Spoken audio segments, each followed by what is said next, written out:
Bismillahirrahmanirrahim. Assalamualaikum warahmatullahi wabarakatuh.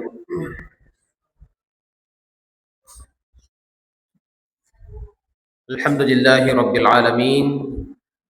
Wal aqibatu lil muttaqin wa la udwana illa 'alal zalimin. Wa asyhadu an la ilaha illallah wahdahu la syarika lah. Wa asyhadu anna Muhammadan abduhu wa rasuluhu. Allahumma shalli wa sallim wa barik ala Muhammadin wa ala alihi wa sahbihi ajma'in. Amma ba'd. Hadirin wal hadirat, Bapak, Ibu-ibu, kaum muslimin wal muslimat, jemaah salat Isya dan Tarawih yang insyaallah senantiasa dimuliakan oleh Allah Subhanahu wa taala. Alhamdulillah, pada malam hari ini di malam yang ke-14 dari bulan suci Ramadan ini, kita senantiasa memuji dan bersyukur kepada Allah Subhanahu wa taala yang terus melimpahkan kepada kita nikmat-nikmatnya, taufiknya, bimbingannya, sehingga kita masih bisa tetap komitmen dan istiqamah dalam menjalankan berbagai macam ibadah di bulan suci Ramadan ini. Kemudian salawat dan salam juga senantiasa kita kirimkan dan haturkan kepada Nabi kita Rasulullah Muhammad sallallahu alaihi wasallam, kepada para sahabat-sahabat beliau, para tabi'in dan atba'ut tabi'in beserta seluruh generasi umat ini yang senantiasa berupaya untuk meniti jalan mereka dengan baik sampai hari-hari kiamat. Ma'asyiral muslimin dan muslimat, a'azzakumullahu jami'an. Kita sudah hampir sampai pada pertengahan bulan suci Ramadan. Tentunya kita masing-masing sudah bisa mengukur diri, bermuhasabah diri, mengevaluasi dari hari-hari yang telah kita lewatkan dari bulan suci Ramadan. Apakah Ramadan ini telah membawa perubahan positif dalam diri kita? Jangan sampai bulan Ramadan ini terlewatkan begitu saja, tapi seolah-olah tidak ada yang berubah dalam diri kita, jemaah sekalian. Allah Subhanahu wa taala mensyariatkan ibadah puasa di bulan suci Ramadan ini bukan semata-mata Allah Subhanahu wa taala menginginkan dari hambanya supaya menderita, merasakan yang namanya lapar dan dahaga. Tapi di balik puasa itu begitu banyak hikmah dan tujuan yang diinginkan oleh Allah Subhanahu wa taala. Dan salah satu hikmah dan tujuan terbesar dari pelaksanaan ibadah puasa ini adalah apa yang disebutkan oleh Allah Subhanahu wa taala ketika Allah menyebutkan dalam firman-Nya akan wajibnya ibadah puasa di bulan suci Ramadan. Ya ayyuhalladzina amanu kutiba alaikumus shiyam kama kutiba alal ladzina min qablikum la'allakum tattaqun. Nah, di sini endingnya, di penghujung ayat ini Allah Subhanahu wa taala langsung menyebutkan bahwasanya hikmah terbesar daripada pelaksanaan ibadah puasa itu adalah la'allakum tattaqun, supaya kalian bertakwa kepada Allah Subhanahu wa taala. Sehingga yang kita kerjakan di bulan suci Ramadan ini dari pelaksanaan ibadah puasa itu, dia adalah proses untuk mendidik jiwa kita untuk bisa lebih dekat kepada Allah Subhanahu wa taala. Jadi hari demi hari yang kita lewati di bulan suci Ramadan ini ibaratnya kita ini menapaki tangga-tangga keimanan yang akan mengantarkan kita pada sebuah puncak yang disebut dengan puncak ketakwaan kepada Allah Subhanahu wa taala. Inilah yang ingin kita raih dan gapai di bulan suci Ramadan ini. Jemaah sekalian, apa sebenarnya hakikat ketakwaan kepada Allah Subhanahu wa taala yang ingin kita dapatkan di bulan suci Ramadan ini? Para ulama kita begitu banyak memberikan definisi tentang ketakwaan ini. Dan pada kesempatan ini kita akan ambil salah satu penjelasan tentang ketakwaan kepada Allah dari sahabat yang mulia Ali bin Abi Thalib radhiyallahu anhu. Beliau mengatakan at-taqwa al-khawf minal jalil wal amal bit tanzil wal ridha bil qalil wal istidad li yaumir rahim. Beliau mengatakan bahwasanya takwa itu mencakup 4 perkara. Yang pertama adalah adanya rasa takut kepada Allah yang Maha Mulia. Yang kedua adalah mengamalkan apa yang diturunkan oleh Allah Subhanahu wa taala. Yang ketiga adalah merasa ridha dengan apa yang diberikan oleh Allah sekalipun sedikit. Dan yang keempat adalah mempersiapkan diri untuk sebuah perjalanan. Ini 3 unsur komponen ketakwaan kepada Allah Subhanahu wa taala yang beliau sebutkan. Yang pertama adalah takwa itu mengharuskan dalam hati seorang hamba adanya rasa takut kepada Allah Subhanahu wa taala. Kenapa jemaah sekalian? Karena orang bertakwa itu adalah orang yang hatinya dekat kepada Allah Subhanahu wa taala. Kenapa bisa dekat kepada Allah Subhanahu wa taala? Hal itu bisa terjadi jemaah sekalian kalau hati kita ini mengenal Allah Subhanahu wa taala. Dalam hati kita tertanam yang disebut dengan ma'rifatullah, pengenalan terhadap Allah Subhanahu wa taala. Semakin seorang hamba mengenal Allah Subhanahu wa taala, maka semakin tinggi rasa takutnya kepada Allah Subhanahu wa taala. Sebagaimana sebaliknya seorang hamba itu semakin jauh dari Allah, semakin tidak kenal Allah Subhanahu wa taala, maka semakin tidak takut kepada Allah Subhanahu wa taala. Kalau kita ambil analogi jemaah sekalian, analogi yang ringan-ringan ya. Taruhlah misalnya Pak Wali Kota misalnya. Kalau Pak Wali Kota ya ketemu dengan orang yang mengenal beliau, maka niscaya orang ini akan memberikan penghormatan kepada beliau. Kan dikenal, ini Pak Wali Kota. Dibandingkan dengan beliau ketemu dengan orang yang tidak kenal beliau. Ya.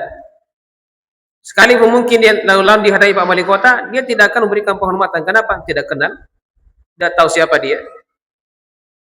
Maka begitulah. Wajillahil masalul a'la. Allah Subhanahu wa taala. Seorang hamba yang mengenal betul Allah Subhanahu wa taala, maka dalam dirinya ada pengagungan kepada Allah Subhanahu wa taala. Tapi kalau tidak mengenal Allah Subhanahu wa taala jemaah sekalian, tidak ada. Ya, tidak ada pengagungan, tidak rasa takut kepada Allah Subhanahu wa taala.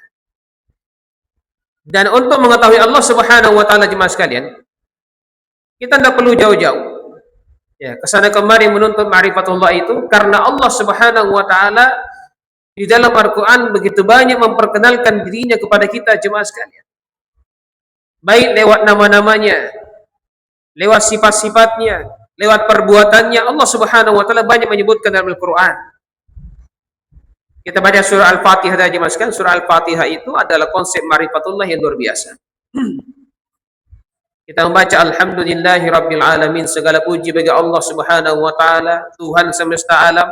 Di sini perkenalan bagi Allah supaya kita jemaah sekalian. Allah memperkenalkan namanya Alhamdulillah. Dan Allah menyebutkan kepada kita bahwasanya Allah itu adalah pemilik semesta alam ini. Allah yang menciptakan, Allah yang mengatur, Allah yang memberikan rezeki kepada seluruh hamba-hambanya. Itulah Allah Subhanahu wa taala.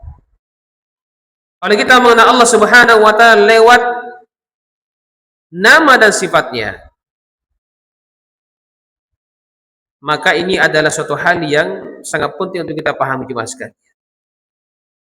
Misalnya Allah Subhanahu wa taala menyebutkan dalam Al-Qur'an berulang-ulang kali, Allah itu di antara namanya adalah Al-Basir. Sami'un Basir. Basir artinya adalah Allah Maha melihat. Berarti sifatnya Allah itu melihat. Allah memiliki penglihatan. Tapi penglihatan Allah Subhanahu wa taala tidak sama dengan penglihatan makhluknya. Bedanya apa? Kalau penglihatan makhluk itu terbatas. Sementara penglihatan Allah itu adalah penglihatan yang maha sempurna. Tidak ada kekurangannya, tidak cacatnya. Manusia jemaah sekalian kalau masuk di tempat yang gelap, ya selesai. Tidak bisa melihat apa-apa kecuali warna gelap, hitam. Mau melihat orang di balik gunung, melihat tembok, tidak kelihatan. Kita memandang di tempat yang terbuka pun, kita memandang ke atas, pandangan kita tidak akan pernah sampai ke langit cuma sekali. Ada batasannya. Tapi bagi Allah Subhanahu wa taala, ketika dikatakan pandangan Allah itu adalah pandangan yang sempurna, kita mau di tempat yang gelap, di tempat yang terang, tempat yang jauh atau yang dekat, di balik sebuah benda atau tidak, di hadapan Allah sama saja. Artinya apa? Tidak ada yang tersembunyi di hadapan Allah Subhanahu wa taala. Itulah sifat Allah Subhanahu wa taala. Nah, ini cuma sekali kalau kita kembalikan kepada diri kita, maka kita akan mengatakan, apakah saya ini pantas bermaksiat kepada Allah Subhanahu wa taala sementara saya yakin bahwasanya Allah senantiasa memperhatikan diri saya, senantiasa mengawasi saya. Maka muncul sifat muraqabatullah dalam hati kita, jemaah sekalian, senantiasa merasa diawasi oleh Allah Subhanahu wa taala. Ada CCTV Allah Subhanahu wa taala tidak pernah padam, jemaah sekalian. Kapanpun, dalam kondisi bagaimanapun, kita tidak pernah lepas dari pengawasan Allah Subhanahu wa taala. Inilah yang menimbulkan rasa takut dalam diri seorang hamba. Innama yakhsyallaha min ibadihil ulama. Sesungguhnya orang yang bisa takut kepada Allah di antara hamba-hambanya adalah orang yang berilmu. Ilmu apa jemaah sekalian? Ilmu tentang ma'rifatullah, mengenal Allah Subhanahu wa taala. Yang kedua jemaah sekalian, orang yang bertakwa itu adalah orang yang mengamalkan apa yang diturunkan oleh Allah Subhanahu wa taala, Al-Qur'an. Dzalikal kitabu la raiba fihi hudan lil muttaqin. Itulah Alkitab Al-Qur'an. Tidak ada keraguan di dalamnya sebagai petunjuk bagi orang-orang yang bertakwa. Di sini seolah-olah Allah Subhanahu wa taala membatasi bahwasanya Al-Qur'an itu petunjuk bagi orang yang bertakwa. Kenapa jemaah sekalian? Karena orang bertakwa itu tidak pernah merasa ragu dengan isi Al-Qur'an. La raiba fihi. Kita yakin bahwasanya Al-Quran itu adalah firman Allah Subhanahu wa taala. Allah yang berucap, Allah yang berkata, dan Allah tidak mungkin salah. Sehingga kita meyakini bahwasanya segala isi Al-Quran itu adalah kebenaran yang mutlak dari Allah Subhanahu wa taala.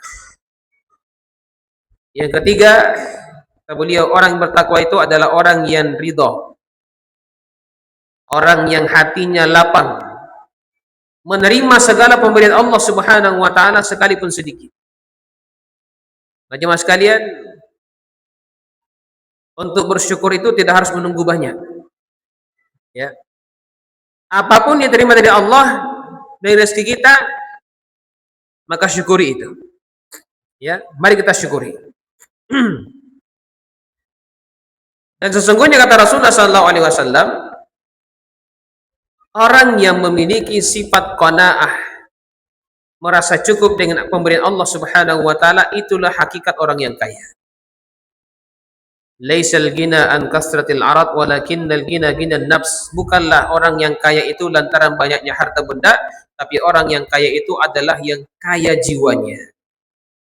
Bagaimana maksudnya jemaah sekalian? Maksud beliau itu adalah, kalau seandainya ada orang yang mungkin dari sisi rezeki dunia jemaah sekalian biasa-biasa saja menurut pandangan orang, tapi dia mampu mensyukur nikmat tersebut, merasa cukup dengannya, lapang dadanya menerimanya, itulah orang kaya. Karena itu akan mendatangkan ketenangan dalam jiwanya.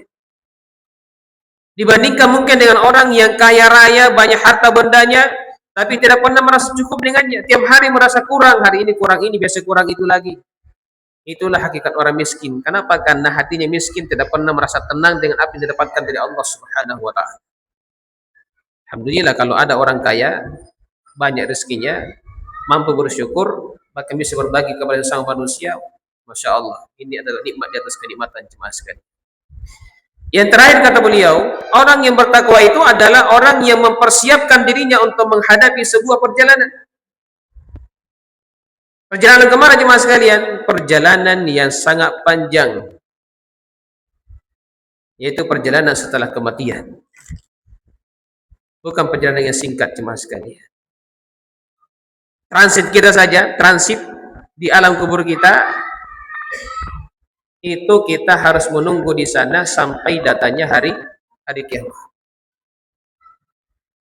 Ketika terjadi hari kiamat baru Allah Subhanahu wa taala membangkitkan manusia jemaah sekalian. Allah akan mengumpulkan manusia di pada mahsyar dan digambarkan oleh Rasulullah sallallahu alaihi wasallam, yuhsyarun nasu yaumal qiyamati hufatan uratan gurlan. Manusia akan dikumpulkan pada hari kiamat dalam keadaan tidak pakai alas kaki, tidak pakai busana, pakaian, dalam kondisi belum disunat, kata Rasulullah sallallahu alaihi wasallam. Belum disunat. Sama persis ketika kita terlahir ke dunia ini jemaah sekalian. Tidak ada yang bawa apa-apa. Tidak ada bedanya antara orang kaya dengan orang miskin. Pejabat dengan rakyat biasa tidak ada bedanya, sama semua di hadapan Allah Subhanahu wa taala. Dalam kondisi seperti itu, kita dihalau kepada mahsyar dan di sana menunggu hisab jemaah sekalian berapa lama? 1 hari. Tapi 1 hari kata Rasulullah, yaumun kana miqdaru 50 alf sanatin mimma ta'uddun. 1 hari sama dengan 50.000 tahun dari hari-hari kalian hitung di permukaan bumi ini. Itu lamanya menunggu di padang mahsyar. Itu belum diapa-apain oleh Allah Subhanahu wa taala. Belum dihisab, masih menunggu jemaah sekalian. Mulai ketika Allah Subhanahu wa taala setelah itu menghisab hamba-hambanya, Allah Subhanahu wa taala akan panggil satu-satu. Tidak mungkin sekaligus dipanggil jemaah sekalian. Satu-satu dipanggil oleh Allah Subhanahu wa taala. Artinya apa? Kita akan antri lagi setelah itu jemaah sekalian. Dan kadang-kadang satu orang, kata Rasulullah, satu orang itu dihisab oleh Allah 70 tahun baru selesai permasalahannya. Satu orang, Pak. Nah, kita tidak tahu ini nomor berapa kita, nomor antrian tak. Ada yang tahu, Pak? Nomor berapa kita antrian tak? Kita kalau masuk di tempat mengantri di ban misalnya, kadang-kadang kalau sudah 100 ke atas malam sih menunggu. Ya. Baik pulang. Lama, padahal ruangannya ber-AC, bisa duduk manis. Ini bukan 1-2 hari, Pak. Miliaran kita. Silakan dihitung sudah berapa orang meninggal sebelum kita jemaah sekalian. Sudah urutan miliaran. Tempatnya bukan tempat ber-AC. Matahari didekatkan di atas kepala kita sejauh 1 mil. Dalam kondisi berdiri tidak pakai busana jemaah sekalian. Cukuplah hari itu sebagai siksaan kalau orang tidak mendapatkan naungan di bawah naungan Allah Subhanahu wa taala. Maka mari kita senantiasa berbekal diri jemaah sekalian, utamanya bulan suci Ramadan ini, manfaatkan dengan baik, mempersiapkan bekal kita untuk menghadapi hari-hari seperti itu. Mudah-mudahan Allah Subhanahu wa taala memberikan kemudahan kepada kita semua, dan bulan suci Ramadan ini kita senantiasa istiqamah dalam beribadah kepadanya dan mendekatkan diri kepada Allah Subhanahu wa taala, sehingga kita keluar di bulan suci Ramadan ini mendapatkan ampunan dari Allah Subhanahu wa taala dan menggapai derajat ketakwaan di sisinya. Subhanakallahumma bihamdik asyhadu an la ilaha illa anta nastaghfiruka wa natubu ilaik wa akhiru da'wana alhamdulillahi rabbil alamin. Assalamualaikum warahmatullahi wabarakatuh.